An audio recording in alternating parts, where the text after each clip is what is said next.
We are back in just 2 minutes. Coming up, hailing a taxi going virtual. We're going to be sitting down with the co-founder of a new app. It is called ZabKab, and it lets your smartphone do all the work.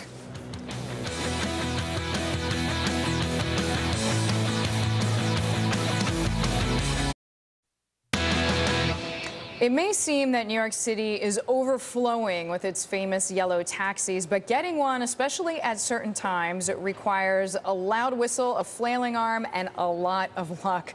There is a new app out there called ZabKab, and it looks to ease just the burden of the taxi hunt. So it uses GPS technology to bring taxis to you. Joining me now is Martin Heikel. He is the co-founder of the Flatiron Apps, which developed ZabKab. Martin, welcome to Money Moves. We're really glad to have you. Thanks. I was just saying to you that at certain times of the day, it's like easier to get struck by lightning than to find a taxi. So your product is hopefully changing that for people. Yeah, how does it work? Well, we sure hope so. Well, it's a patent pending app that we have, and it's an elegantly simple way for people now to get a cab. And I think the thing that's so compelling about it is that it's ease of use, right? So basically, you just press a button, you confirm your pickup address, and you stand there. Yeah, well, I don't know if I could show this to you here in the studio, but we'll get our cameraman over here so you can take us through.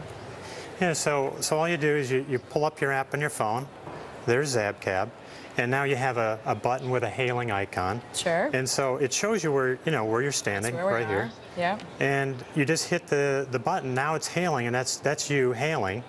Now that icon is now appearing on the driver's screen. Mm-hmm. So the idea here is that a taxi cab for the first time has a bird's eye view where people are that are looking for a taxi, so now they know where to go. Okay, so Martin, a few problems. How does the taxi cab driver think, like, all right, I can only get there in 5 minutes, not 3 minutes. I'm going to knock myself out to go pick this person up, and someone's going to go in another cab? Well, I mean, that could potentially happen, but here's the thing. Today, it emulates the current world that exists today, right? So if there's a person standing in the street hailing with their arm up, and there's two cabs that see the person at the same time. So you're saying it happens anyway? They have their way of sorting all that out. And they're going to be using this tool in a smart way, so they're going to go for the passengers that are closest. There might be one right around a turn or right around a bend.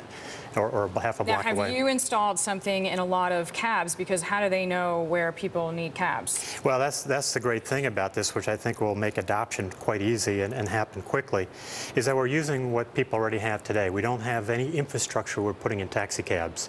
And so the only thing a taxi driver needs is a smartphone as well. And then they pull up a companion app that's a little bit different than this one. And then they can see people hailing on the screens and on a map. So would you say, we've spoken with some of the investors in Uber, for example, which is essentially, sounds like a similar kind of system, but for black cars. So would you say that it's a really clear, analogous system? This one is just for taxis? There's a key distinction, a key difference.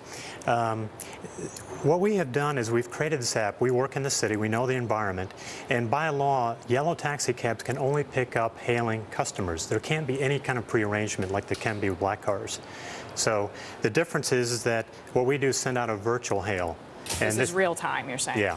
So this way, now for the first time, cabs can see where you are. What has the taxi commission said to you, if anything? Are they for this? Are they against it? Are they neutral? Do they even know what's happening? Well, no, they know it's happening. We've met with them, and it was really great because they're very supportive of this, of bringing innovation to make movement of people and taxis better in New York City. And the thing is that we conform to all the rules and regulations, and we knew that before we rolled it out.